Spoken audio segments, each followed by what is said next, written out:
we want to talk about a role that I think we've actually coined the term. I'm not sure, it doesn't matter, but the term of value stream owner. There is a lot of concept down there around Scaled Agile has a concept called the value management office. We talk about, we're going to define some other terms, but what we want to introduce is this unique person, individual that is accountable for managing the value stream, for making sure that it is successful. So here's the topics we want to cover. First, we're going to give you a quick refresh on what is a value stream. I'll turn that over to John to do that.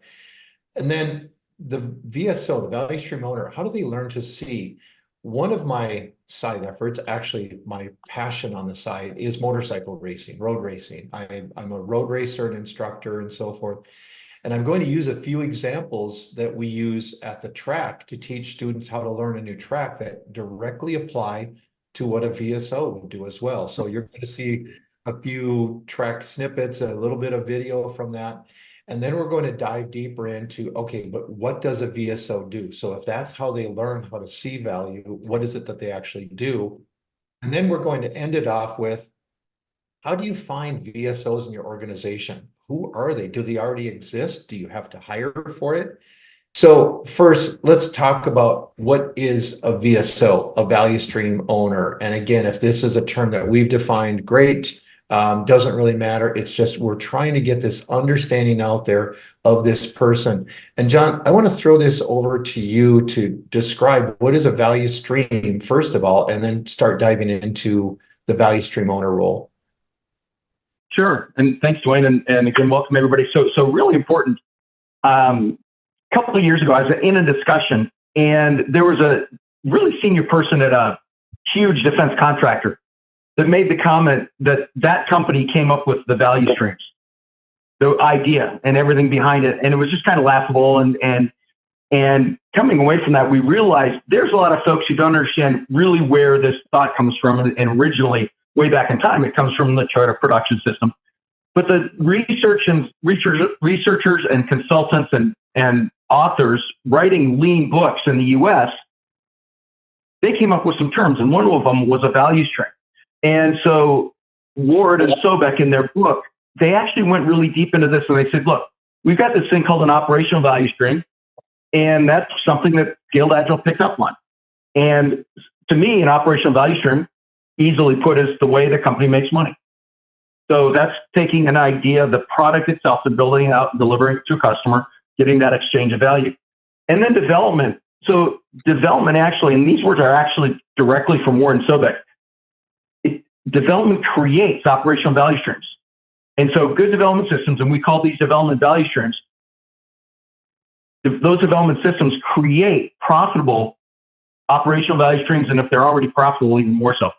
So this shows up in SAFe when we talk about value streams, and you've all seen this slide, the picture above, for value streams and operational value streams and development value streams. And Scaled Agile focuses mostly on those development value streams, and we're bringing it back together to talk about the big picture. So that's where this idea of value streams comes from, and it's been around for like ever. So this is nothing new. So we're starting to get better understanding of what value streams are in the industry, in the community, but there's still something missing. You and I have been talking about this for a while. There's still something missing. And that thing that's missing for everybody, and as we've launched ARTs, and we've launched them all over the world now, and there's thousands of organizations that have Agile release trains, everybody wasn't talking about whose responsibility is to actually improve the value stream. And really recently, Scaled Agile came out with that value stream mapping, the micro-credential and some other stuff. But if you go back in time, there was always this role. It came from Lean. And if you start looking at that history, so Womack and Jones, they wrote their book Lean Thinking back in 96 or so, but it was based on data they collected in the 80s. They called it the directly responsible individual, which was kind of interesting. And as you take a look at that idea, really simply put, was the person responsible for improving the development value stream. And then Womack and Jones use the word entrepreneurial system designer. And Scaled Agile uses the phrase value management office. So they've got a committee. By the way, I joke about that. And Womack put this in his book, or not Womack, Ward put this in his book. Kelly Johnson of the Skunk Works thing said, you know, committees never did anything wrong, but when you take a look at it, it's always the individuals who are screaming successful. So you want to be careful. To me, that's a big deal about having an office.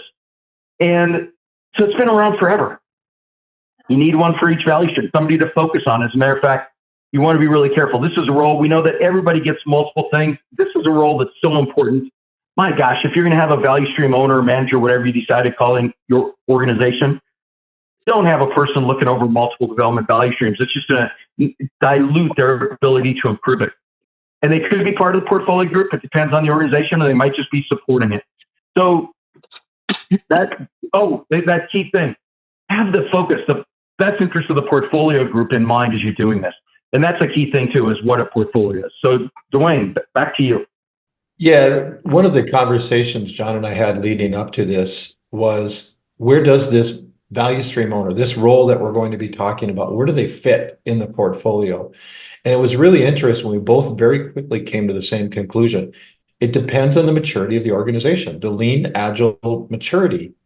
If you have an organization that is really focused on delivering value to the customer, the incentives are all about value delivery, not my own siloed incentives, they absolutely can be part of the portfolio group. But in other cases where they're going to have their own independent, siloed kind of approach, maybe the maturity, the culture isn't there yet, they probably need to be outside of the portfolio group. And then the portfolio management group is filtering that information, filtering those needs, if you will. So John, now let's introduce the role of the value stream owner. If you want to take this way and just talk about what we've been discussing about what this person would look like, what they would do. So most organizations that are using SAFe right now, you're already doing this. It just might be in different parts of the organization. You might have had the release train engineer do some of it, something called a LACE, a Lean Agile Center of Excellence, or somebody else. But here's that idea about a value stream owner, is somebody's got to take that picture and know the current state, just flat know it. And then you're starting to combine all these other ideas. So for instance, we know a portfolio group is taking information from where the enterprise is going. So the enterprise is heading in a direction that goes through the portfolio group, and the portfolio refines the strategic vision and the strategic themes for that portfolio group. And now we've got this idea, we've got a value stream, now we want to make it better. And so now we need somebody that's participating in it and participating in a bunch of events at the art level. Things like the art launches and the inspect and adapts, getting that feedback and knowing what's going on. The one that's helping to solve the problems. Because let's be honest, most organizations that implement SAFe always have that group of, that's their responsibility. And so what we see is you've got a value stream from here to here, and you've got a feature flowing through, and then all of a sudden you hit this, I'll call it a brick wall, but it's that other area that they call themselves a shared service, which isn't really the right way to use it. But then they say, oh, you have to come into us and go into our queue to get something out the door. And that value stream owner is going to see that and start collecting data and figure out we might want to improve that. And I say, what might? Because we don't know that it's the biggest problem yet. So they're collaborating. That value stream owner is collaborating with everybody. So they're starting to understand where the money's going, that lean budgeting idea. And lean budgeting really is a unique idea to lean. There's lots of stuff that goes on there, and it's a lot more than just the PV that Scale Agile talks about. And as part of that, we got this idea of quality. And we see it in the news. As a matter of fact, if you're a consumer of news, you will see this in big companies about where they've got some flow of value, and then all of a sudden that company's headlines, and it's not in a good way. And it's because quality tended to drop because they lost focus. So this person, this value stream owner, whatever you choose to call it, is great. We're focusing on this. I've worked with some customers who have implemented this value stream owner idea, and it just resonated with them. So as you get into this, they're the ones who know. They're the ones who are walking the track, as Dwayne's going to talk about in a minute, every day, and know what's going on. And that's where we started to come up with this value stream owner role and definition. If you see the list of things here that John just went through, this is a person that is accountable. This is what they're incentivized by. This is what they're focusing on.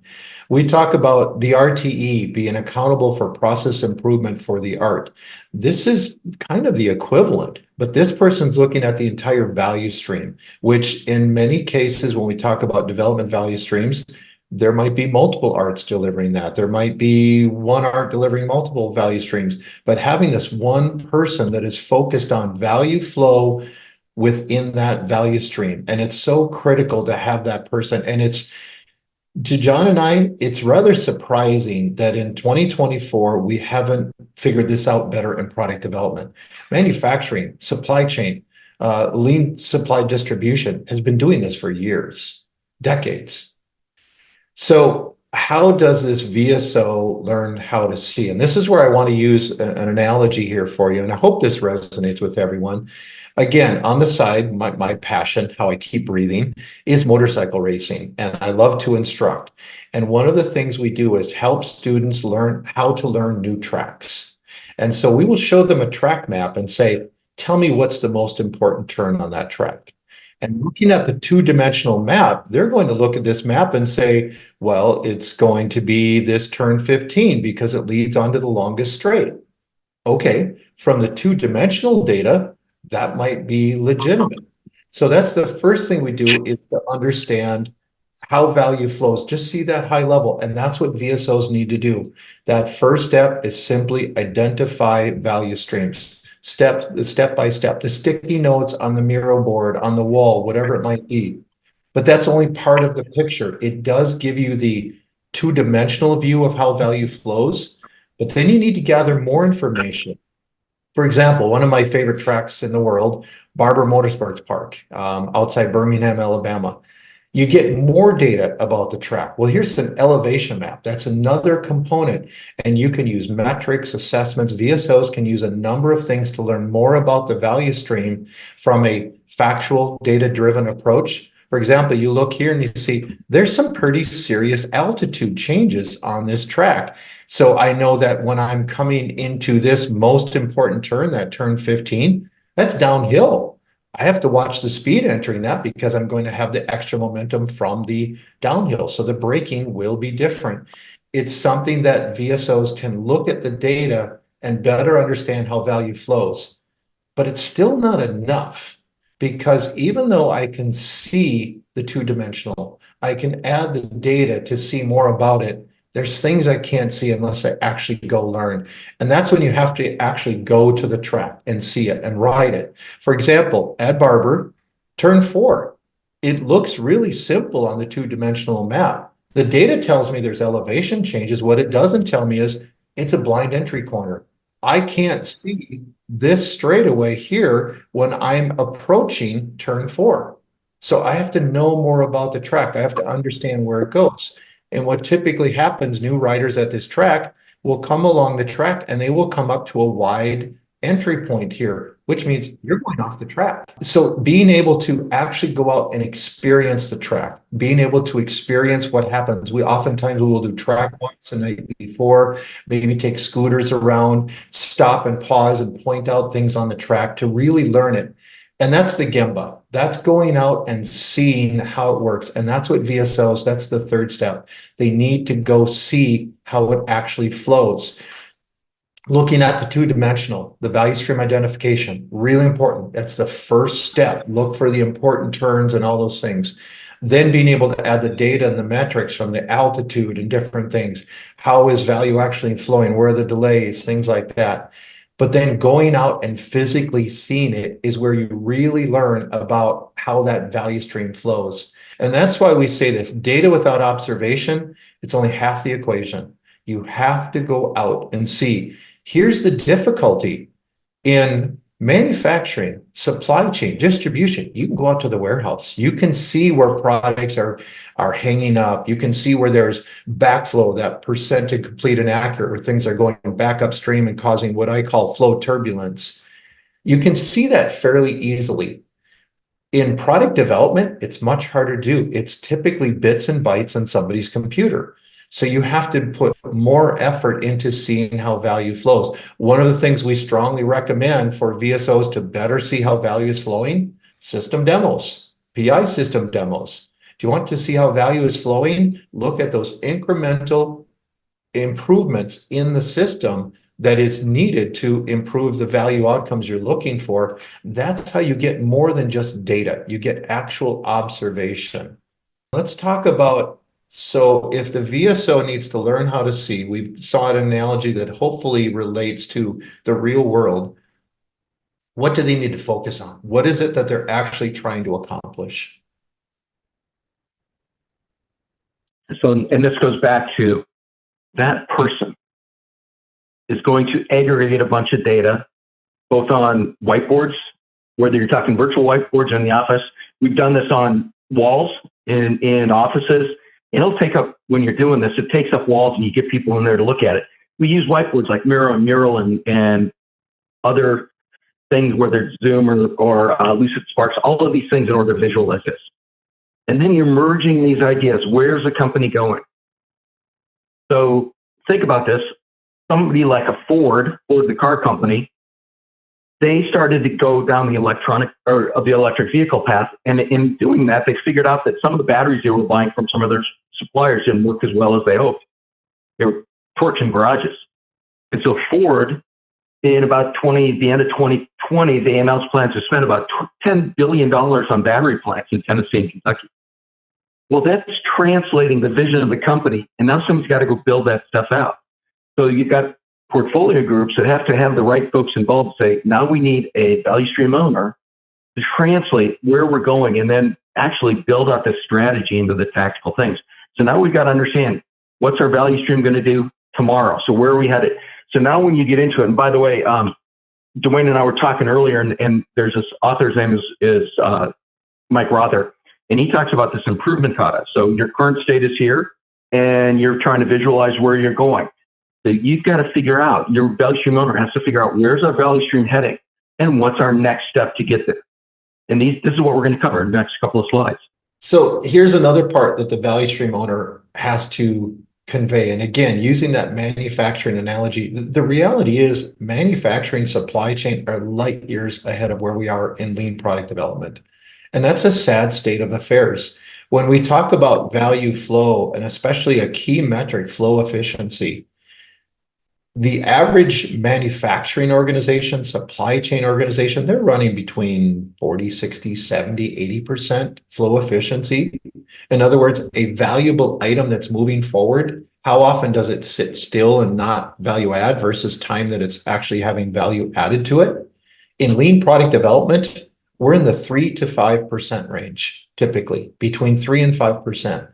So if you think about it, 95 to 97% of the time, value is sitting idle. It's not flowing like this. It's sitting idle. And that's where value stream owners need to go out and understand, what is it we're building? How is the flow of value promoting that?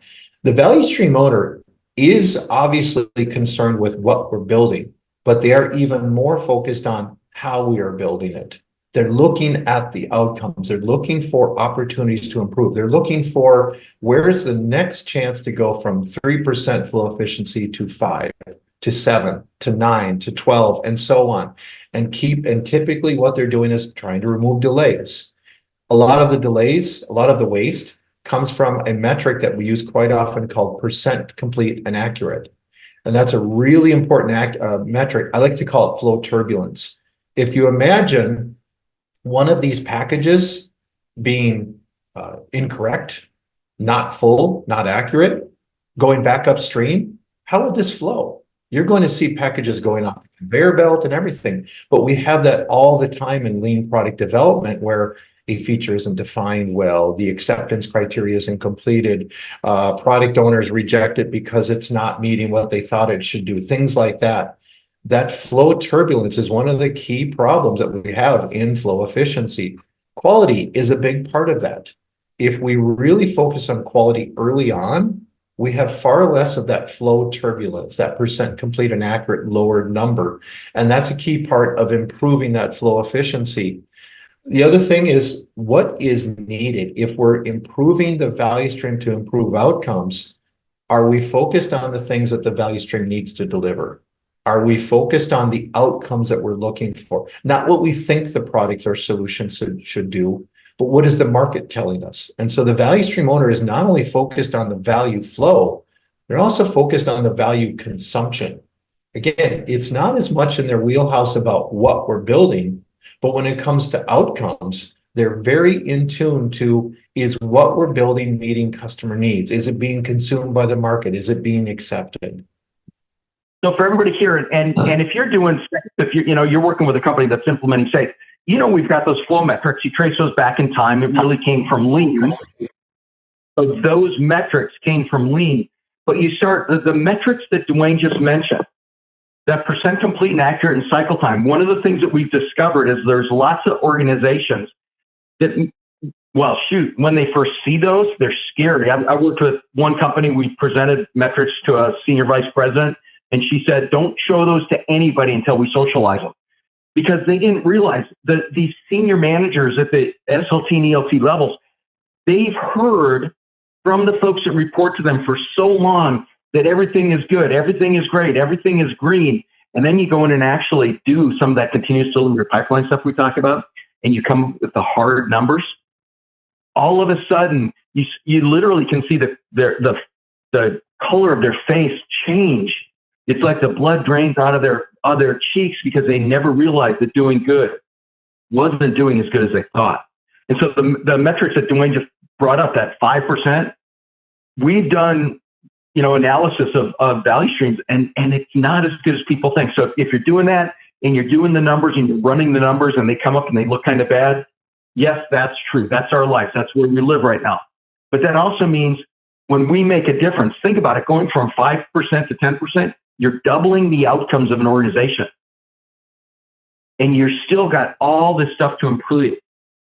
I had another really senior person at a company I was actually an employee at years ago, told me, don't ever tell anybody that because you'll freak them out.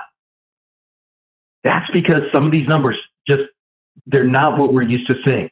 So that's on those flow metrics that we talk about in SAFe. And by the way, if you're looking for those, look at the Measure and Grow article. And the other one is that quality thing that Dwayne just mentioned. And y'all know the quote. It's been on a bunch of slides in SAFe. Dean Leffingwell said, you can't scale crappy code. So that's the quote on some of the slides. That goes all the way back in time to Duran's cost of quality equation. And we've got to figure out, how do we improve quality in the middle so that when we get here, we don't have to rewind time to make stuff better. And that's how we're building it in. And these things tie together. So if you're looking at how do you do this, starting to collect that data. So that's what let's put data on. Sorry, Dwayne. Yeah, just to add to that, that's one other quality that we unfortunately did not include in here. Value stream owners are realists. They just treat data as data. Facts are friendly. It's information. It is what it is. If we are at 3% flow efficiency, we're still making money. Imagine if we went to 10%. Wow. What if we went to 20%? What we could do. So they are realists and they look at data as simply data. It's what you do with it. Facts are friendly. John?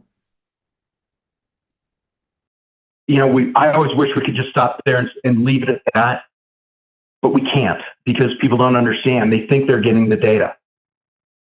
Think about it. Have you ever been in a review, monthly review, project review, whatever you call them, with the senior management, and you watch these things month by month, and it's green, it's green, it's green, and it's green, and then right the day before, a week before you're going to deliver, it goes red, and not only a little bit red, it's like deep, dark, red watermelon type red.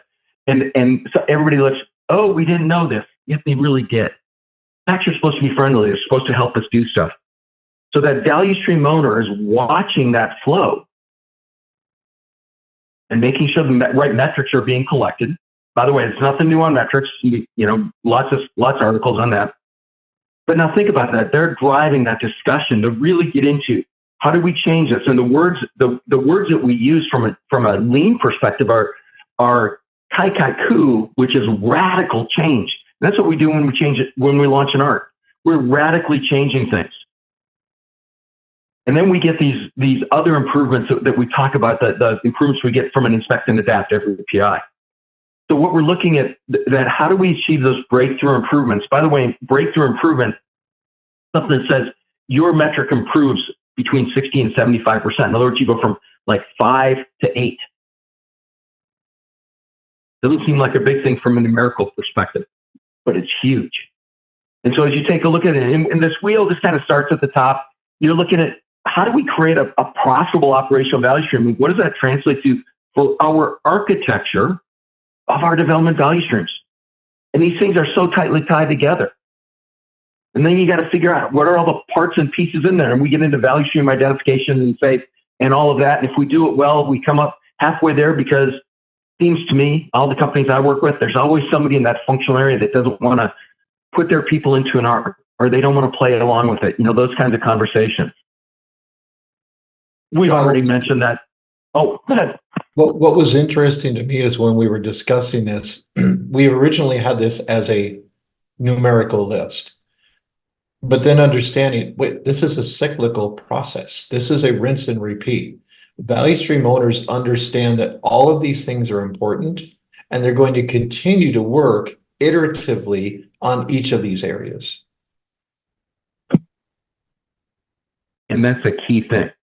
And it's different time frames. Because once you start getting data, you might focus some over here. Now think about this, and you've all heard this, removing impediments in flow. And people say this all the time, and they, you know, we say, oh, the Scrum Master is supposed to recruit flow at the team level. But really, you've got a Scrum Master and the RTE, and now we're saying, look, in order to really remove those big impediments, you need somebody with political capital in your organization to help do this, to have those hard discussions with the other cross-organizational folks at that senior level and say, look, we need your knowledge and skills on the art to get better flow. As a matter of fact, there was a comment that Dwayne made earlier about when they were on the track and you have that blind corner going through and people don't know what we don't know. So I was working with a huge financial organization and set up a bunch of arts, and their arts they were running features through, and they had this group that didn't want to play the lean game. They didn't want to be part of an art. And so they kept their knowledge and skills separate because they were special. Our folks are a shared service. You have to come into R2. And so every single feature needed this particular work being done. And so a feature would run, and then it would hit this. This is basically just a roadblock, and then it sat there in their queue. Their SLA was 3 weeks. So every feature added 3 weeks. That's hard data that you can start collecting. And when Art started hitting this, some of that real data that we started collecting was simple tick marks. Hey, how many times do we hit this? And then once we got senior management attention, how long did each one of those last? And so we just, without a lot of work, we started getting hard data to focus on those improvements. We got those other measures too, those flow metrics, the KPIs, and a bunch of other data that we can choose to collect. But when you're first starting out, all of you are watching your value streams, your flow, and I'd be willing to bet there's some really easy to collect metrics that would give you insight into what's hammering us on getting stuff out the door. Out the door from our development value streams. And if you're using these same ideas at your operational value stream level, you could look at it from that perspective too, because that's really part of a value stream. So this is a big deal role. Somebody with enough political capital to work off those major impediments and to get the ear of the folks at the portfolio group and SLC and everybody else who needs to be involved. One of the key advantages of having this dedicated role is you get focused OKRs, KPIs. You get focused view because they are all about improving the flow of value. They have no other incentives. They have no other objectives. It is improving value outcomes. And so they are looking at OKRs and KPIs that will improve that. And they're not worried about this department's budget or this person's incentives or things. They're worried about improving flow of value. And that's where it starts to build a cultural metamorphosis almost in an organization, because they see the value of that cultural focus on value, not just systemic, but cultural, and the way we incentivize, the way we hire, the way we organize, all of those things start to focus on flow of value. So, John, this is a tough role. Actually, I want to move to this next one. How do we find that role? How do we find people to fit this role? Is there a college that is putting these people out? Is there an institute, a pill they can take? Yeah, that's the school of hard knocks. Yeah, that's true. So as a company is moving more to lean, so think of this. We talk about the lean agile mindset all the time. Lean agile mindset is one of those 7 core competencies in SAFe. And we're telling folks we need to learn more about lean and more about agile. And this is one of those spots where that core competency, the articles in SAFe, go about this deep, and now we have to really start learning. And so from this perspective, we've got to start teaching lean and lean flow and what to watch for and how to do this.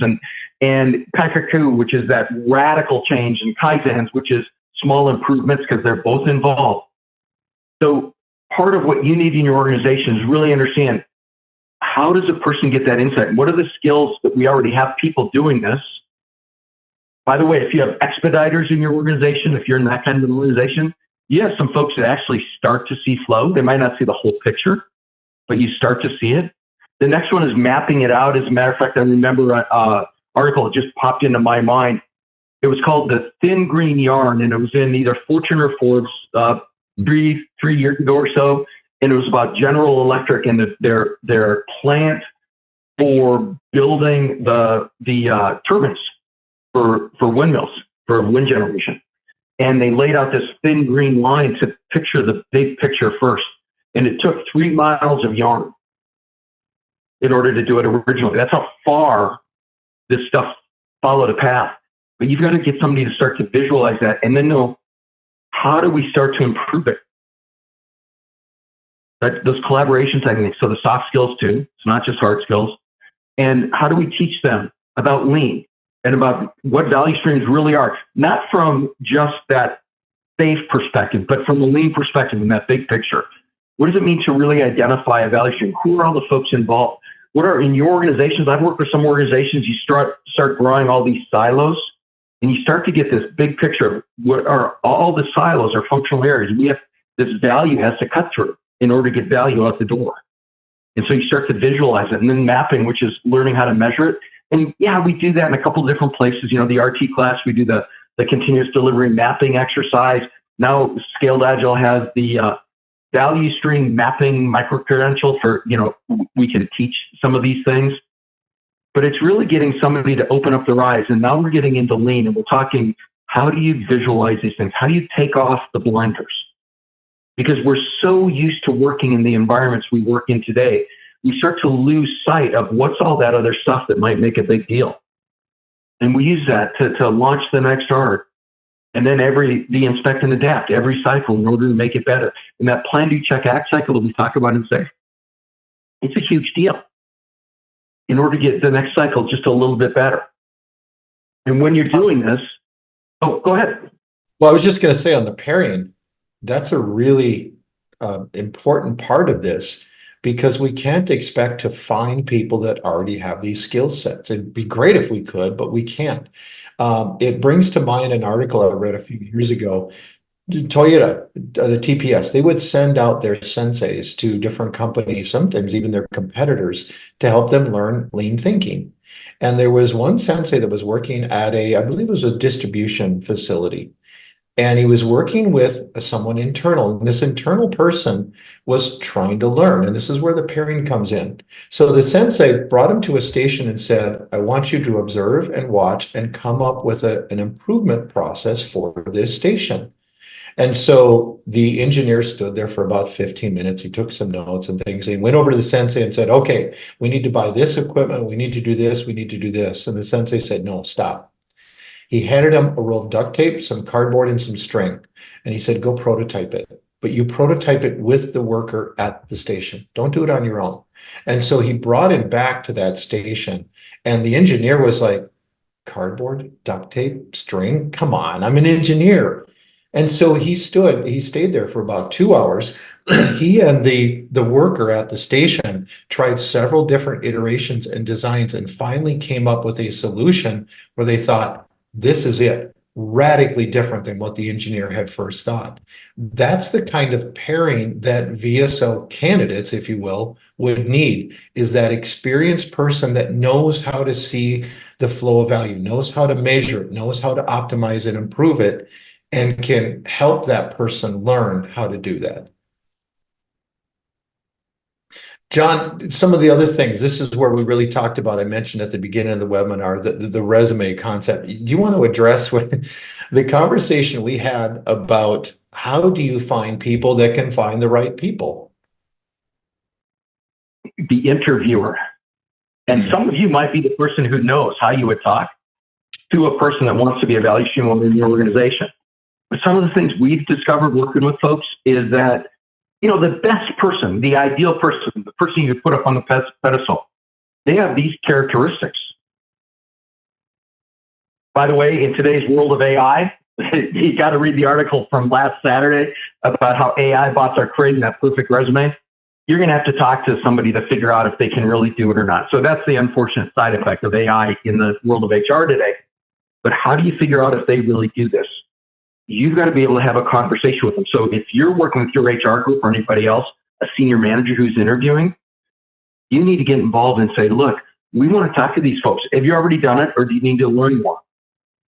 How do you visualize things? How do you see? Dwayne just brought up the cardboard example. Duct tape, cardboard, and it's really different than you thought. And to do these kinds of things, these kinds of changes in an organization, is how do you create an organization that will experiment with stuff? And I have that communication. Oh, I'm sorry. I have an example of a person I worked with that was truly a value stream owner without even realizing it, perhaps. And my role as a software engineer was working directly with this person. And I was learning to see value through this person. And they would be on the shop floor. They would be on the warehouse floor. They would be watching, observing people doing things. They would be asking questions. And if someone at a station was struggling with something, they would come up with, well, have we tried this? It was always we. It was always that collaborative working together thing. And I learned from this person, this is a daily event. This is a daily thing. We would come in the morning and observe and see, hey, there's an opportunity. And now remember, we're more at the 40, 50, 60% flow efficiency, much better than lean product development. We would find an opportunity and discuss, well, what could we do? Well, let's do something small, incrementally, Kaizen, to see if we can, improve on this. So we would go make a few changes to the code, to process whatever, deploy it that evening, come back in the next morning and observe to see how was it consumed. Hey, that was good. Should we do more? And that's one thing a VSO learns very quickly is if you make a change that causes improvement, should you keep going on that same change? Is there more value there? Or is it time to go on to something else? Another key skill of a value stream owner is being able to limit WIP and focus on the right improvement opportunities to move forward. When it comes to finding this VSO person, we have in your face-to-face interviews and discussions, John talked about that you have to go talk to them. You have to go observe how they learn. How do they take them out to the lean product development space and ask, how are you, what are you seeing? What are you observing? How would you work with this? How well can they do Gemba walks? Can they go and observe without causing disruption? Can they go and learn without causing slowdown in flow? And can they learn quickly how to look deeper here or here or here? So with that, John, let's wrap this up. You were talking about this is a senior and important position. Does this have to come from C-suite? Can you find VSOs in just about anywhere? I mean, I know it is a senior position because of its importance, but where do you think you can find these people? You've got to, if you don't have them in your organization, this is a person who's negotiating with other functional areas to get people on and learn the knowledge and skills from those functional areas. And in organizations, we know organizational dynamics. You need somebody that's, again, political clout appropriate for your organization. In your organization, if it's titleless, it might be here, but in some organizations I've worked with, the folks who run a functional area that resist, they're SVPs or even global vice presidents. That means you've got to have somebody equivalent, and they've got to be reporting. They've got to know who's got their back. So yeah, it's a pretty senior person to me. And they're collaborating with the folks in the portfolio group all the time, which even that portfolio group in some organizations has been pushed down because they didn't realize the importance of it. So there's a bunch of connected dots here on your organization. how your organization gives people titles, if they're real titles, if you've got that informal network solve problems versus a formal. So there's lots to go in here, but I will always leverage a higher title to make sure that they can solve problems, remove impediments than not. Yeah. And that's, I think, the guidance is you don't have to look in the executive pool, but they will need the equivalent clout. Because to make some of these changes, these are system designers. These are people that are redesigning the development value stream, and in many cases, the operational value stream. They're redesigning how value flows. They need to be able to move mountains sometimes and have that clout, have that influence within the organization to make real changes. So with that, let's wrap up. John, I want to open it up for questions. Sean, actually, I'll throw this to you first if we have any in chat. I haven't seen any new ones. And if anyone has a question, go ahead and come off mute and let us know what you're thinking, what you're curious about. John, thank you very much. I mean, you and I have had some great conversations leading up to this. I always learn a ton from you, just in bashing our brains together about how we merge our different experiences and help people understand there's so much more value out there. Again, remember that 3 to 5% number. That's not fake. It's not artificial. It comes from real data that we have collected, that we have seen from clients. John's point about, some people will say, never show that data here. We need the opposite. Always show that data here. It's reality. Showing the data doesn't cause the problem. It simply illustrates it, highlights it, and now we can do something about it. You're turning the light on so you can do something about the issue rather than stumbling around in the dark. That's really the goal of our talk, is to help people understand, look at the data and go and solve those problems by improving value flow. John, any last words? Just this. If you're going to work with somebody that's filling this role, or if you're going to fill this role, really, really important aspect. You've got to measure, you've got to know where you are today, because it takes time and effort to improve a value stream. Improving a value stream and that time and effort, it will cost money. It will take people's time. And in doing that, somebody someday will come and say, show me how much you improved. And you can't show if you don't have those metrics. Yeah. So take the metrics today. You've got to figure out how to collect those metrics today to establish your current state. That's it. All right. Thanks, John. Thanks, everyone. I really appreciate you joining. I hope you learned a lot from it. Sean, I believe we will be capturing this into recording later and at some time probably on YouTube, something like that. Would you like to wrap up for us, Sean? Sure. Thank you so much for joining us today. I know it was a little bit, off. So we were discussing a lot about the topic. I know you still may have some questions, but please go ahead and just drop us an email or connect with us on LinkedIn. If you still have questions, we will be more than happy to answer those. This webinar will be up on YouTube pretty soon. Please keep checking our YouTube page, that is Skillbook Academy. And we will also be putting it up on our LinkedIn page. So please make sure you follow that page as well. Thank you so much for joining us today again.